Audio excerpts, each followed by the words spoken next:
Hello, everyone. Thanks for logging on to CBSColorado.com. Time now for a few extra minutes with Brandon Stokley, a former Denver Broncos Super Bowl champion. You can catch him every morning, bright and early, 6 to 10. What are you guys talking about tomorrow? Still talking about Broncos. Okay. And we'll be looking forward to watching, to look to the Giants game coming up. Another big game. Seems like every game's big, but still reacting to the Sunday victory, hard-fought victory, close football game. It wasn't pretty offensively, obviously. Defensively was unbelievable. So there's some positive to take away, and I got to get better offensively. Yeah, 6 weeks into the season, what's kind of your biggest takeaway, your biggest positive, and your biggest gripe with the Broncos right now? I think my biggest positive is this defense. They've been special. They've been great. I mean, that was the expectations, where they were going to be really good and have to, certain points of the season, carry this football team. I just need to see more offensively. I think that's the one negative here.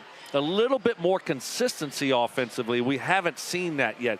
We'll see one good quarter of football like we saw against Philly in the fourth quarter. Then we'll see 3 below average offensive performances in 3 quarters. So just need a little bit more consistency from them. Incrementally, so we'll see. Can they get more consistent against let's look ahead, the New York Football Giants? And the guy I got to talk about is Cam Scadaboo, who is just, I think he's kind of the sweetheart right now of banging his head into the wall, into telephone poles, into brick walls. But man, this kid is fun. Is this sustainable, the way this kid runs? Well, you would think not over a long period of time.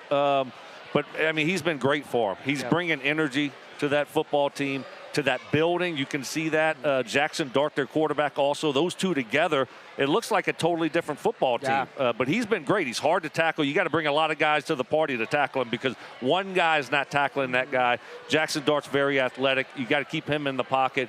He's a very mobile quarterback. He'll make you pay with his feet. So, they look like a different football team than they did 4 weeks ago. That being said, how do you think this Broncos defense kind of tees up against this Giants offense? Well, I think they load the box and say, beat us with your arm, Jackson Dart. Don't let Scadaboo get going, and make sure you keep Jackson Dart in the pocket. They did a great job of that against Justin Fields. They kept him in the pocket, didn't let him get out of the pocket and have any huge runs. So you got to do the same thing with Jackson Dart.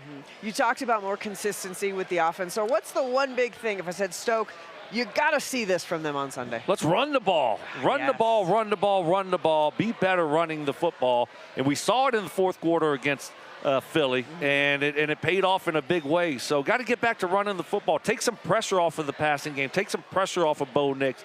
Need to run the football more consistently and better. I feel like this is down to like a 2-man competition right now in regards to offseason additions. You got J.K. Dobbins, you got Talanoa Hufanga, you got Ingram, you got the draft picks. But who has been, in your mind, the best offseason addition so far? Wow. I think you're spot on there. Unfortunately, we haven't got to see Dre Greenlaw yet. I'm going to give the edge to Hufanga.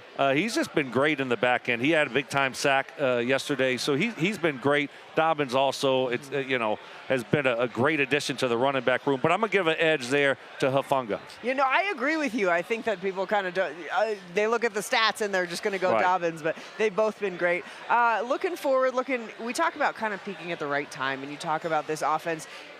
From what you've seen from week 1 to week 6, is this an offense that you look at and you think, are they moving in the right direction, Stoke? Is this getting ready for playoffs, or am I looking at that differently? No, I think, obviously against the Jets it wasn't good, but I think there was a lot of factors in play there. And so I think there's still things to build off of. There's still some positives there. And you're going to have some games throughout the course of the season that are stinkers, that just aren't very good. And that's what they had yesterday. So it's not the end of the world. They're not the worst offense in the league. They just got to start doing the little things a little bit better. And if they do that, they'll look like a much better offense, a more competent offense. And so it's not 1,000 things that they need to do better. It's just a few things here or there. I love it. Just a few things. Check them off the list. That's right. And they'll be much better. Stoke. And every problem will be solved. You heard it right here. Stoke, always a pleasure to have you on. Thank you so much. Thanks, Romy. Appreciate it. Thanks for joining us, guys. We will see you next time.